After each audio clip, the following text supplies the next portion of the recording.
ဒုက္ခလေလူလောကမှာအစဉ်ပြေတဲ့အခါမှာချမ်းသာလို့အစဉ်မပြေတဲ့အခါမှာဆင်းရဲဒုက္ခအကြက်တဲတွေတွေ့အဲ့ဒါလို့တွေ့လာတဲ့အခါမှာလည်းပဲဆင်းရဲဒုက္ခတွေကြုံတဲ့အခါမှာ depression မဖြစ်ဖို့စိတ်ဓာတ်မကျဖို့စိတ်သက်သာရတဲ့နိလန်းနေနဲ့တွေးရမယ်မြတ်စွာဘုရားပေးထားတဲ့ general point ကတော့ဘာတော့ဆိုလို့ရှိရင်ဘယ်အရာမှမမြဲဘူးတဲ့တခဏပဲဆိုတဲ့အတွေးလေးနဲ့သိခံပါဆင်းရဲတဲ့အတိုင်းအတာတစ်ခုကိုအဲ့ဒါနဲ့ခုခံကာကွယ်ထားသည့်အတွက်ကြောင့်ကိုယ်စိတ်ဓာတ်မှာ depression ဖြစ်တယ်ဆိုတာမရှိဘူးစိတ်ဓာတ်တွေနှိမ့်ကျသွားတာမျိုးမရှိဘူးတဲ့ခုခံနိုင်တယ်အေးချမ်းသာဒုက္ခနဲ့တွေ့လာလို့ရှိရင်လေလူတွေကဘဝင်မြင့်ပြီးအောက်ခြေလွတ်တတ်တယ်အဲ့ဒါလို့မဖြစ်ရအောင်လည်းပဲခုနကအေးချမ်းသာတယ်ဆိုတာလဲထာဝရမဟုတ်ဘူးတခဏမျှတာဖြစ်တယ်လို့မှန်ကန်တဲ့အတွေးလေးတွေနဲ့တွေးပြီးတဲ့အခါမှာကိုယ့်ရဲ့စိတ်ဓာတ်ရိမ့်ရိုင်မှုမရှိအောင်ကြန့်ခိုင်အောင်ကြိုးစားရမယ်ဒါကိုပြောတာကောင်းဆိုးလောကရန်ကြန့်ကြန့်ခံဘဝကိုလှလှပပထိဆောက်ခြင်းဟောဒီလောကရန်ခန္ဓာရေးရှိဖို့ကြိုးစားရမယ်ဒါနံပါတ်1နော်လောကရန်ခန္ဓာအောင်ကြိုးစားဘယ်ပုဂ္ဂိုလ်ပဲဖြစ်ဖြစ်လောကရန်ဆိုတာရှိတာကြည့်ပဲဆင်းရဲတဲ့ပုဂ္ဂိုလ်မှလည်းရှိတယ်ချမ်းသာတဲ့ပုဂ္ဂိုလ်မှလည်းရှိတယ်ဘယ်နိုင်ငံသားပဲဖြစ်ဖြစ်ဘာလူမျိုးပဲဖြစ်ဖြစ်ဘာဘာသာကိုယ်ွယ်ဒါတွေကတညီတယ်ပဲဘာဖြစ်လို့လောကဓမ္မ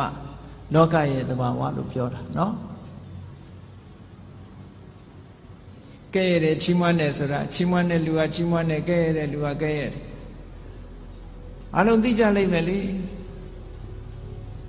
တခါတော့ကအမေရိကန်သမ္မတ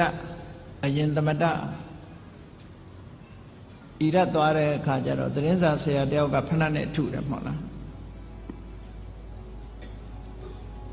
ဘာပဲဖြစ်ဖြစ်တခုခုအစော်ကားဆိုတာနိုင်ငံကောင်းဆောင်သမ္မတဖြစ်နေစော်ကားခံရတာမျိုးရှိတာစိတ်ဓာတ်ရေးရမတုံလို့ဖို့ကသိအရေးကြီးတယ်ပေါ့ကိုယ်လည်းကိုယ်အတိုင်းတာနဲ့သူလည်းသူ့အတိုင်းတာလောကမှာနေတဲ့ပုဂ္ဂိုလ်တိုင်းဟာကြည့်စိတ်ဓာတ်ကြန့်ခိုင်ဖို့ကြိုးစားရအဲ့ဒီစိတ်ဓာတ်ကြန့်ခိုင်တယ်ဆိုတာသူကသူကြန့်ခိုင်လာမှာမဟုတ်ဘူးကိုယ်တိုင်ကြိုးစားဖို့လိုအပ်တယ်။ဘာဖြစ်လို့လဲဆိုရင်ခန္ဓာကိုယ်ကြီးကြန့်ခိုင်အောင်ဘာတွေလုပ်ကြလူတွေလမ်းလျှောက်ကြတယ်ကျမကြီးလေ့ကျင့်ကြတယ်ဟုတ်တယ်မဟုတ်ကျမကြီးလေ့ကျင့်ကြတယ် physical exercise တွေလုပ်ကြတယ်အားကစားသမားတွေဆိုမမောနိုင်မပန်းနိုင်အားကစားလေ့ကျင့်မှုတွေပြုသို့သောလောကလူသားတွေမေ့နေတာလုပ်ဖို့မေ့နေတာဘာလို့ဆိုရင် mental exercise ပဲစိတ်ကိုကြန့်ခိုင်အောင်ကြိုးစားမှုကြတော့အားပြော့နေကြတယ်အဲ့ဒါလို့အားပြော့နေကြသည့်အတွက်ကြောင့်တလောကလုံးတစ်ကမ္ဘာလုံးမှာရှိကြတဲ့လူသားတွေဟာလောကရန်နဲ့ကြုံလိုက်လို့ရှိရင်ရိမ့်ရိုင်ထွက်သွားတယ်စိတ်ဓာတ်ကြန့်ခိုင်မှုအတွက်ကလည်းပဲ physical exercise လုပ်တယ်လို့ mental exercise လုပ်ဖို့လိုအပ်တယ်ပေါ့အဲ့ဒါတရားကျင့်တယ်ဆိုတာအဲ့ဒါပြောတာနော်တရားကျင့်တယ်ဆိုတာအဲ့ဒါပြော physical exercise လုပ်တယ်ဆိုလို့ရှိရင်လူတွေကလမ်းထွက်ရှောင်းရတယ်ကျန်းမာရေးလေ့ကျင့်ရတယ်အပြေးလေ့ကျင့်တယ်ခန္ဓာကိုယ်ကြန့်ခိုင်အောင်လုပ်တယ်ဒါဖြင့်စိတ်ဓာတ်ကြန့်ခိုင်အောင်ဘာလို့အောင်တရားထိုင်တယ်တို့စိတ်ဓာတ်လေ့ကျင့်ခန်းယူတယ်စိတ်တည်ငြိမ်အောင်ကြိုးစားတယ်ကိုယ်အိမ်မှာကိုယ်နေရင်ကနေပြီးတော့မှန်ကန်တဲ့အတွေးကလေးတွေတွေးတယ်ဆိုပါစို့လောဘစိတ်တွေများနေတယ်တွေ့တာစိတ်တွေများနေတယ်တဦးနဲ့တဦးခင်မင်ပြီးတော့သိတွေ့တာမှုတွေများနေလို့ရှင်တွေးလေအေးလူဆိုတာတနေ့ကျတော့ခွဲရအောင်ပါပဲဟောမခွဲခင်တို့ဘာတွေလုပ်မလဲတချို့အဲ့ဒါမျိုးကိုစဉ်းစားရမှာမစဉ်းစားကြဘူးပေါ့စိတ်ဓာတ်ကြန့်ခိုင်အောင်အဲ့ဒါတွေကလေ့ကျင့်ပေးရဆိုပါစို့နုပြိုးနေတဲ့အရွယ်ရှိတဲ့ပုဂ္ဂိုလ်တွေကစဉ်းစားရမှာပါဇရာဓမ္မောမိဇရံအနတ္တိတောငါမှအိုခြင်းသဘောရှိတယ်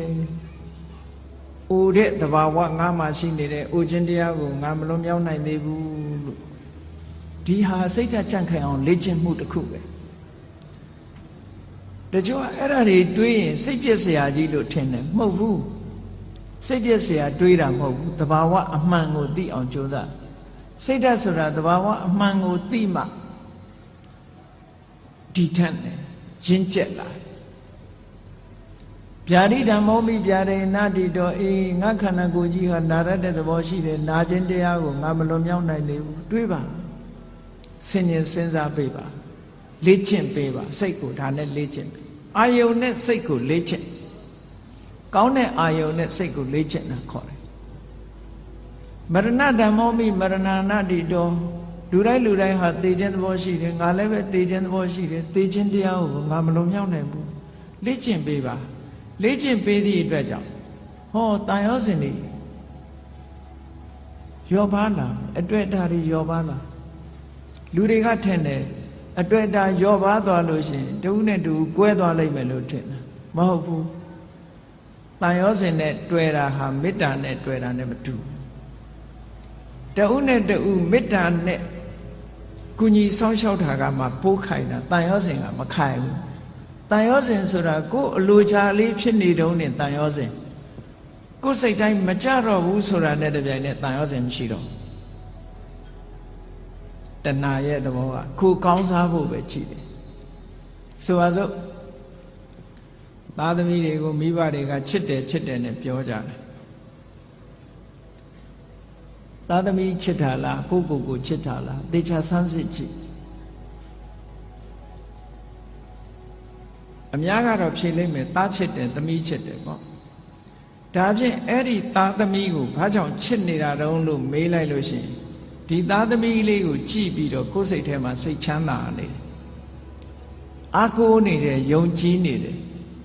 ငါတက်ကြီးရင်ငါသားလေးကငါဆောင်းရှောက်မှာပဲငါသမီးကငါဆောင်းရှောက်မှာပဲနဲ့ဟောအာကိုးမှုတွေတွေ့တာမှုတွေအဲ့ဒီလိုမျောလင့်ချက်ကလေးတွေနဲ့ထင်အဲ့ဒီသားသမီးကကိုယ့်ကိုဒုက္ခပေးလာပြီဆိုရင်မိဘတွေမလုပ်ကြတော့အိမ်ကနေနှင်ချပြီးအမွေပြတ်ကြော်ညာကြတယ်မဟုတ်လားအဲ့ဒါဖြင့်အဲ့ဒီသားသမီးကိုချစ်တယ်ဆိုတာဘာကိုချစ်တာတုံးလို့မေးလို့ရှိရင်ကိုယ့်ရဲ့ပျော်ရွှင်မှုကိုဖျက်ဆီးလာပြီးကိုယ့်ရဲ့ဘဝကိုထိခိုက်လာပြီးဆိုလို့ရှိရင်အဲ့သားသမီးမချစ်တော့အဲ့ဒါကိုကြည့်မယ်ဆိုရင်မိဘတွေကတကယ်ချစ်တယ်ဘာကိုချစ်တာတုံးဆိုကိုယ့်ဘဝကိုချစ်တာပဲကိုယ့်ဘဝကိုထိပါလာပြီးနှောင့်ယှက်လာပြီးဆိုရင်လက်မခံတော့ဘူးလေချစ်လာပါတယ်ဆိုတော့ဇနီးမောင်နှံတွေ divorce လုပ်ကြတယ်၊ကွာရှင်းကြတယ်။ဘာဖြစ်လို့ပြောကြတဲ့အခါမှာစိတ်သဘောထားချင်းမတိုက်ဆိုင်လို့ဆိုလိုတာကသူ့စီကကိုပျော်ရွှင်မှုမရဘူးကိုယ့်စီကသူပျော်ရွှင်မှုမရဘူးကိုယ့်ရဲ့ပျော်ရွှင်မှုတွေဆုံးရှုံးကြတယ်အဲ့ဒီဆုံးရှုံးတာကိုမကြိုက်တာပဲအမှန်တကယ်အနိတ္တရာကိုလိုက်ရှာကြည့်လို့ရှိရင်မြတ်စွာဘုရားကဒါကြောင့်မို့ဟောတာအတ္တသမံပေမနတ္ထိကိုကိုချစ်တာလောက်တခြားကိုကိုအချစ်နဲ့တူတဲ့အချစ်ဆိုတာမရှိဘူးလို့ဒီလိုပြောတာဒါတကယ်ကိုအစစ်အမှန်ကိုဟောဒါကြောင့်မို့လို့မေတ္တာဆိုတာကတော့အဲ့ဒါမျိုးမဟုတ်ဘူးတဏှာကရယူလို့တယ်ခံစားလို့တယ်ဒါတဏှာချစ်မေတ္တာချစ်ဆိုတာကအဲ့ဒါမျိုးမဟုတ်ဘူးသူများအတွက်ပေးဆက်ခြင်းမေတ္တာချစ်ကသူများအတွက်ပေးဆက်တယ်တဏှာကကိုယ့်အတွက်မေတ္တာကသူ့အတွက်လှုပ်တာကပို့ပြီးတော့ခိုင်မြဲတယ်တဲ့ဘာဖြစ်လို့လို့ဆိုစဉ်းစားရတယ်သူ့အတွက်စဉ်းစားတာကိုယ့်အတွက်မစဉ်းစားဘူးဟိုတစ်ဖက်ကလည်းမေတ္တာနဲ့ဆိုရင်သူ့အတွက်စဉ်းစားတယ်ကိုယ့်အတွက်မစဉ်းစားဘူး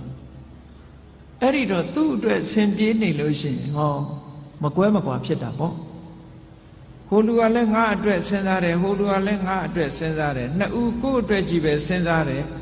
လိုဘပြည့်နေတဲ့အချိန်မှာတော့ကိုယ့်အတွက်ဖြစ်နေရင်ခြေနှက်တယ်ကိုယ့်အတွက်မဖြစ်တာနဲ့တပြိုင်တည်းခွဲကြရော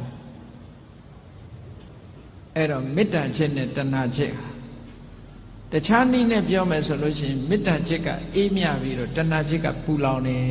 တဏှာရဲ့နောက်ွယ်မှာဘာတွေလာတော့ဆိုတောကဆိုတာရောက်လာစိုးရိမ်တာတွေပူဆွေးတာတွေဒါတွေဖြစ်လာမေတ္တာရဲ့နောက်ကမှာဒါတွေလုံးဝမရှိဘူးအေးချမ်းတယ်တည်ငြိမ်တယ်ဆိုတာတွေဖြစ်တယ်ဒါကြောင့်မို့မေတ္တာနှလုံးသားနဲ့ချစ်နိုင်အောင်ကြိုးစားအဲ့ဒါပို့ပြီးတော့ခိုင်မြဲတယ်စိတ်ဓာတ်ကြံ့ခိုင်မှုနဲ့ပတ်သက်ပြီးတော့ဒါကိုမြတ်စွာဘုရားကလောကရန်နဲ့ကျုံလာပြီဆိုလို့ရှိရင်ကြံ့ကြံ့ခံနိုင်အောင်လေ့ကျင့်ရစိတ်ဓာတ်ကိုလေ့ကျင့်ပေးရမယ် လေ့ကျင့်တယ်ဆိုတဲ့နေရာမှာဘာနဲ့လေ့ကျင့်သမထကျင့်စဉ်တစ်ခုကိုကျင့်တာလဲဒါလေ့ကျင့်တာပဲဝိပဿနာကျင့်စဉ်တစ်ခုကိုကျင့်တာလဲလေ့ကျင့်တာပဲအဓိကကတော့ wise attention လို့ဆိုတယ်မှန်မှန်ကန်ကန်စဉ်းစားတတ်မှုပါယောနိသောမနတိကာရလို့ခေါ်တယ်မှန်မှန်ကန်ကန်စဉ်းစားတယ်ဆိုတာဘာတော့ဆိုရင်အဆိုးဘက်ကမကြည့်ဘူးကောင်းဘက်ကကြည့်အကုသိုလ်ဖြစ်အောင်မကြည့်ဘူးကုသိုလ်ဖြစ်အောင်ကြည့်တယ်အကောင်းဘက်ကတွေးတယ်အရာရာမှာအကုန်လုံးအကောင်းဘက်ကတွေးရမှာလားလို့ဆိုဒီလိုတော့မဟုတ်ပါဘူးမှန်ကန်တဲ့ဘက်ကအကောင်းဘက်ကစဉ်းစားနိုင်တတ်ရမယ်အဆိုးဘက်ကကြည့်လို့ရှိရင်အဆိုးဆိုတာအပြစ်ကိုကြည့်တဲ့အခါမှာအရာရာမှာအမှန်ကိုကြည့်ဖို့လိုအပ်တယ်ပေါ့ဆိုပါစို့လူတယောက်ပေါ်မှာကိုယ်ကဒေါသဖြစ်တယ်ဒေါသဖြစ်တယ်ဆိုတာ तू ဘာအတွေးနဲ့ तू ဒေါသဖြစ်တယ်လဲလို့ဆိုရင်အေးဒီကောင်ကငါ့ကိုစော်ကားတယ်တက်စော်ကားတာပဲဆိုတဲ့အဲ့ဒီအတွေးတွေနဲ့တွေးလိုက်မယ်ဆိုလို့ရှိရင်ဒေါသဖြစ်လာမှာအဲ့ဒီအတွေးမဟုတ်ဘဲနဲ့ပြောင်းပြီးတော့တွေးလိုက်တယ်အေး तू ဆဲတာ तू ဆိုးတာငါကပ်ပါတာမဟုတ်ဘူးငါနဲ့မဆိုင်ဘူး तू ဆိုး तू ခံလိုက်မယ်ငါမပတ်သက်ဘူးလို့ဆိုရင်သူ့ပုံမှာဒေါသမထွက်ပြန်ဘူးအတွေးလေးဟာဒီနားလေးတင်မဲ့ကပ်ပြီးတော့ခွင့်လွတ်တတ်တဲ့အတွေးဆိုတာလည်းရှိလူတွေကကိုကြတော့ခွင့်လွတ်တယ်သူများကြတော့ခွင့်မလွတ်ဘူးဆိုတာလောကမှာထင်ရှားတယ်နော်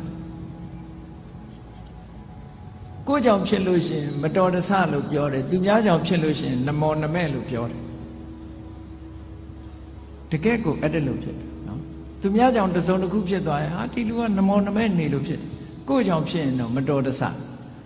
သူများကြောင့်လည်းမတော်တဆလို့တွေးလိုက်ရင်ဒေါသမဖြစ်တော့ဘူးအဲ့ဒါဩမတော်တဆဖြစ်ရှာတာပဲဟုတ်ဒါစိတ်ဓာတ်ရဲ့ကြံ့ခိုင်မှုတွေပဲကိုယ်ကိုလေ့ကျင့်ပေးရမှာအောင်ပြောတာသူများပေါ်မှာအပြစ်နေမြင်နေသေးသမျှကာလပတ်လုံးမေတ္တာဆိုတာသက်ဝင်နိုင်ဖို့မဖြစ်ဘူးတဲ့ဘယ်ရာပဲဖြစ်ဖြစ်အစဉ်ပြေအောင်စဉ်းစားတတ်ဖို့လိုတယ်ပေါ့အကောင်းဘက်ကကြည်တာတွေဟာစိတ်ဆင်းရဲမှုကိုကာကွယ်ပေးနိုင်တာတော့သိကြတယ်ပုံမြင်လေးတစ်ခုရှိတယ်မြေထားမောင်းတဲ့မြေထားမောင်းသမားတစ်ယောက် engine driver မြေထား driver တစ်ယောက်ဘယ်တော့ဖြစ်သူကအကောင်းဘက်ကကြီးပဲပြောတယ်အဆိုးဘက်ကဘယ်တော့မှမကြည့်ဘူးကောင်းဘက်ကကြီးပဲပြောလို့ရှိတယ်ဒီနေ့ကျတော့ဘာဖြစ်တုံဆိုမတော်တဆသူ accident ဖြစ်တယ်ဆေးရုံတင်လိုက်ရဆေးရုံတင်လိုက်ရတော့ခြေထောက်တစ်ဖက်ဟာမြေထားကျိတ်ပြီးတော့အင်မတန်အခြေအနေဆိုတော့ခြေထောက်တစ်ဖက်ဖြတ်ရမယ်ကိန်းရောက်သွားအဲ့ဒီမှာသူ့မိတ်ဆွေတွေကသတင်းသွားမေးတယ်မေးရင်သူ့ကိုပြောတာမင်းဘယ်တော့မှဆိုအကောင်းဘက်ကကြီးပဲပြောတယ်အကောင်းကြီးပဲမြင်တယ်မင်းဒီတစ်ခါမင်းကိုမင်းဖြစ်တဲ့အခါအကောင်းမြင်နိုင်အောင်မလားပေါ့အကောင်းမြင်နိုင်အောင်မလားမင်းကိုယ်တိုင်ခြေထောက်တစ်ဖက်ဖြတ်ရတော့မင်းဘယ်လိုလုပ်အကောင်းမြင်မလို့ဆိုအဲ့ဒီလူကပြုံးပြီးတော့ဘာပြောတော့ဆိုလို့ရှိရင်တငယ်ချင်းတို့တဲ့ငါဒီကနေ့ကစပြီးတော့ခြေထောက်ဒီဖနက်ဟာတစ်ဖက်ဖိုးသက်သာသွားပြီငါဖနက်ဟာနှစ်ခုမဝယ်ရတော့ဘူးတစ်ခုပဲဝယ်ရတော့အကောင်းဘက်ကနေကြည့်ပြောတာနော်ဖနက်တရံထဲမှာတစ်ဖက်စာပဲငါဝယ်ရတော့မယ်ဆိုတစ်ဖက်ဖိုးငါသက်သာသွားပြီလို့ပြောတာခြေတော့ဖြတ်ရလို့ဖြစ်ရလေခြင်းဆိုတဲ့အတွေးကိုမတွေးဘူးအေးဖနက်တစ်ဖက်ဖိုးသက်သာသွားပြီအကောင်းဘက်ကမြင်တာတချို့နေရာမှာ wise attention ဆိုတာအဲ့ဒါမျိုးကိုပြောတာတစုံတစ်ခုဖြစ်လာလို့ရှိရင်စိတ်ဆင်းရဲနေမဲ့အစားအကောင်းဘက်ကလှည့်တွေးပြီးတော့လှုပ်တင်လှုပ်ထိုက်တာလှုပ်အောင်ဒါပြောတာနော်လှုပ်တင်လှုပ်ထိုက်တာ